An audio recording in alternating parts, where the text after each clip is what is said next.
Hey everyone, Chris Dutton here. I'm going to kick us off with a quick introduction to Power BI Desktop and the workflow that we'll be following throughout the course. Our goal here is really just to understand what Power BI is used for, talk about why it's so powerful, and get up and running so that we can start working on our course project. Welcome to the next part of the course. It's time to meet Power BI.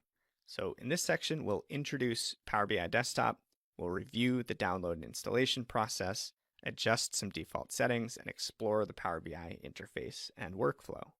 So topics we'll cover here: quick introduction, we'll draw some comparisons between Power BI and Excel, run through different installation options to get you up and running, we'll adjust a few settings to make sure we're all on the same page, then dig into a high-level overview of the Power BI desktop interface and broader business intelligence workflow, and finally wrap with some helpful resources as well. So goals for this section: of course, we want to download and install Power BI Desktop and adjust the settings for a course project. We want to understand the role that Power BI plays within the broader Microsoft ecosystem.